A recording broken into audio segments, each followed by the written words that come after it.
Salam sejahtera, terima kasih karena bersama dengan saya di Nazilin Unity Channel. Baru-baru ini, hangat di media sosial apabila tular tindakan sekumpulan atau dua orang wanita mengamuk di Wisma Transit yang melibatkan rakyat Palestin. Menimbulkan pelbagai spekulasi dan pelbagai pendapat, komen daripada netizen. Walau bagaimanapun, duta Palestin ke Malaysia telah pun memberikan penerangan dan telah memohon maaf secara terbuka. Tetapi akhirnya yang ditunggu-tunggu oleh rakyat Malaysia muncul tiba juga. Selepas Menteri Pertahanan memberikan komen dan juga Menteri Keselamatan Dalam Negeri pun telah memberikan komen, akhirnya wanita yang mengamuk tersebut, wanita yang membuat kecoh itu tampil menjelaskan apa yang berlaku dan telah pun memohon maaf. Tindakan wanita ini memohon maaf telah pun memberikan juga pelbagai respon daripada netizen, terutamanya di Facebook, di TikTok. Ada yang dapat menerima permohonan maaf tersebut, ada juga yang meragui, dan ada juga yang mengharapkan supaya ianya tidak akan berulang dan benar-benar menjadi pengajaran kepada Malaysia, juga kepada rakyat Palestin yang telah pun diselamatkan itu. Mereka mengingatkan pepatah yang sering kali diingat, kerana nilai setitik rusak susu sebelanga, dan kerana mulut santan binasa, kerana perbuatan seorang binasa yang lain, kata netizen. Wanita yang mengamuk membuat kecoh itu akhirnya tampil meminta maaf. Kata beliau, "Saya minta maaf. Demi Allah, kamu layan kami dengan baik." Dia merujuk kepada layanan rakyat Malaysia, negara Malaysia terhadap mereka. Dia kata layanan Malaysia adalah cukup baik. Wanita Palestin Aminah Muhammad Nafi Jamal Abdul Rabah yang membuat kecoh di Wisma Transit Kuala Lumpur baru-baru ini memohon maaf kepada rakyat Malaysia atas insiden berkenan. Menerusi video TikTok, Aminah berkata dia sangat menyesal atas perbuatan itu dan mengaku rakyat Palestin yang berada di negara ini menerima layanan baik. Aminah berkata perbuatan itu dilakukan dalam keadaan tertekan kerana tidak dapat menghubungi anak-anaknya yang berada di Gaza. Netizen juga sebenarnya tertanya-tanya berapa ramai anak Aminah ini, kerana dalam video itu ada juga macam anak-anak dia, tapi mungkin ada lagi anak-anak dia yang tertinggal di Gaza. Kata Aminah, "Saya minta maaf dan sangat menyesal apa yang telah saya lakukan. Saya bersumpah dengan nama Allah, saya tidak buat dengan sengaja. Kami sedang melalui situasi dan keadaan yang sangat sulit, dan hanya Allah yang tahu," kata beliau lagi. Selain itu, sudah seminggu saya tak boleh hubungi anak-anak saya di Gaza. Tiada komunikasi dan saya tidak dapat tahu apa-apa tentang mereka di sana, katanya lagi. "Saya bersumpah atas nama Tuhan, saya mohon maaf atas apa yang dilakukan oleh saya," katanya. "Serius, kamu adalah orang yang baik, murah hati dan menghormati orang. Dan kami berterima kasih kerana menerima kami dengan layanan yang baik," katanya lagi. "Kamu melayan kami dengan segala kebaikan, hormat dan penghargaan. Kamu sudah melakukan tugas dengan penuh tanggungjawab. Tetapi kamilah yang melakukan kesalahan terhadap anda, rakyat Malaysia," katanya dalam video yang direkam dalam bahasa Arab dengan serikata dalam bahasa Melayu. Semalam, Menteri Dalam Negeri Saifuddin Nasution Ismail berkata, kekecohan yang dilakukan beberapa individu rakyat Palestin di Wisma Transit baru-baru ini tidak boleh dijadikan alasan untuk menghantar semua rakyat Palestin pulang ke tanah air mereka. Saifuddin berkata, adalah tidak masuk akal untuk kerajaan berbuat demikian kerana negara mereka sedang terlibat dalam peperangan. Menteri itu juga meminta rakyat Malaysia supaya tidak membuat sebarang kesimpulan umum berdasarkan kejadian itu dan menyalahkan semua rakyat Palestin. Duta Besar Palestin Malaysia ke Malaysia, Walid Abu Ali, turut mengecam insiden tular melibatkan dua wanita Palestin itu dan menjelaskan ia tidak menggambarkan kelakuan rakyat Palestin secara umumnya. Susulan kejadian itu, kaki tangan kedutaan itu melawat pusat itu dan bertemu pegawai keselamatannya serta rakyat Palestin yang terlibat untuk menyelesaikan perkara itu selain memohon maaf kepada semua rakyat Malaysia. Satu komen daripada netizen di ruangan Malaysia kini berkait isu ini ialah netizen kata amazing dan juga terima kasih atas ucapan permohonan maaf itu dan pengakuan tersebut.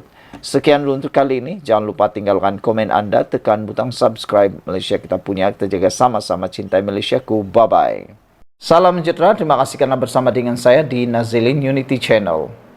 Ini satu pengakuan PAS yang mendapat perhatian paling hangat di pasaran. Apabila PAS berjanji, menjamin tidak akan ubah cara hidup orang bukan Islam jika tawan Selangor. Sejauh mana boleh kita percaya PAS kalau menjadi kerajaan di Selangor, atau paling tidak dia jadi kerajaan pusat, dia tidak akan ubah cara hidup orang bukan Islam. Ini menjadi persoalan yang besar. PAS jamin tak ubah cara hidup orang bukan Islam jika tawan Selangor. Beberapa komen daripada netizen dalam isu ini, mereka memberikan komen yang agak luar biasa. Anak JB kata, 100% tak boleh percaya dan tak boleh diharap. Cakap dengan lidah bercabang, kata anak JB. Dia memberikan contoh beberapa kali PAS mungkir janji, bukan saja kepada janji-janji, tetapi juga kepada rakan politik mereka. Kata netizen, PAS dah banyak kali berbohong terhadap rakan politik sendiri. Ini pun kelak rakyat, kata mereka. Apa pendapat anda? Adakah anda sependapat dengan anak JB yang mengatakan 100% tak boleh diharap, tak boleh percaya, cakap dengan lidang bercabang? Green Cheetah 3211 pula memberikan komen, sorry lah, orang PAS 100% tak boleh percaya, kata Green Cheetah. Agama pun mereka boleh tunggang. Apatah lagi kalau janji mereka. Apalagi kalau hanya janji-janji mereka, kata Green Cheetah. Lihatlah sendiri apabila mereka saman gadis yang berbangsa Cina di Kelantan kerana memakai seluar pendek di kedainya sendiri. Ini bukan kacau mereka yang bukan beragama Islam, kata Green Cheetah 3211.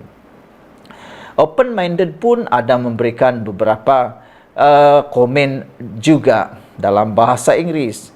Ed Mogun mengatakan, boleh percayakah? Cakap PAS bahaya, saya tak akan dan saya tak akan pernah percaya apa janji PAS, kata Ed Homugan. Kawak pula memberikan komen, jangan percaya PAS. Selepas undi mereka jadi kerajaan, baru boleh tengok pembohongan mereka. Ini macam memberi umpan dan menjerat mangsa, kata Kawak. Red Iguana kata, PAS cannot be trusted. Next day, words will difference from today words, kata Red Iguana pula. Apa pula pendapat dan komen anda tentang janji PAS jamin tak ubah cara hidup orang bukan Islam jika tawan Selangor? PAS Selangor memberi jaminan tidak akan mengganggu atau mengubah cara hidup rakyat bukan Islam sekiranya Perikatan Nasional mentadbir negeri itu. Pesuruhjaya PAS Selangor, Abdul Halim Tamuri berkata, rakyat bukan Islam di Selangor tidak perlu bimbang kerana PAS sentiasa menghormati hak kaum-kaum lain di negara ini. Rakyat bukan Islam jangan bimbang dengan PAS sebab ini jaminan kita. Kita tak akan ganggu atau ubah cara hidup mereka. Itu hak mereka, katanya lagi.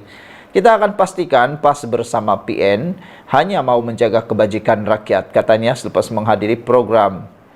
Abdul Halim berkata, menjadi tanggungjawab untuk PAS terus memberi kefahaman kepada rakyat bukan Islam, yang mana perjuangan parti itu juga adalah untuk menjaga kebajikan semua kaum. Untuk rekod, PAS menjadi sebahagian daripada kerajaan negeri menerusi Pakatan Rakyat selepas menang di Selangor pada pilihan raya umum PRU 2008. Bagaimanapun, PAS keluar daripada gabungan itu akibat perbezaan pendapat dengan DAP dan PKR. Pada masa itu, Selangor ditakbir oleh Kerajaan Perpaduan.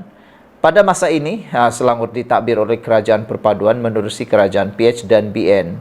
Sementara itu, Abdul Halim yang juga adun payah jeras berkata, rakyat Selangor berhak untuk mendapat yang lebih baik daripada apa yang ada sekarang. Katanya, meskipun Selangor merupakan negeri termaju di Malaysia dan antara negeri terkaya, namun hakikatnya rakyat berdepan pelbagai isu asas. Antaranya kejadian banjir yang berlaku di sebagian besar kawasan negeri ini ketika ini, yaitu seperti Sungai Bolo, Selayang, Gombak dan banyak lagi. Sepatutnya, masalah asas seperti banjir, sampah, longkang tersumbat seperti ini tidak menjadi isu sebab Selangor merupakan negeri maju. Sebab itu saya cakap Selangor sepatutnya dapat yang lebih baik, katanya lagi. Mengulas lanjut mengenai isu banjir, Abdul Halim berkata pihaknya akan menghantar memorandum kepada kerajaan pusat supaya menyegerakan program rancangan tebatan banjir termasuk di Sungai Buloh bagi mengatasi masalah banjir yang kerap berlaku ketika ini. Dengan ini, ramai yang menasihati beliau supaya cuba-cuba jenguk-jenguk kerajaan negeri Kelantan yang diperintah oleh PAS. Apa jadi dengan negeri Kelantan, katanya? Kalau nak pergi mau ubah Selangor, ubah dulu Kelantan di bawah pemerintahan PAS, kata mereka. Kalau Kelantan pun tak mampu diubah, jangan nak pula mimpi mengubah Selangor, kata mereka lagi. Sekian untuk kali ini. Jangan lupa tinggalkan komen Anda, tekan butang subscribe. Bye.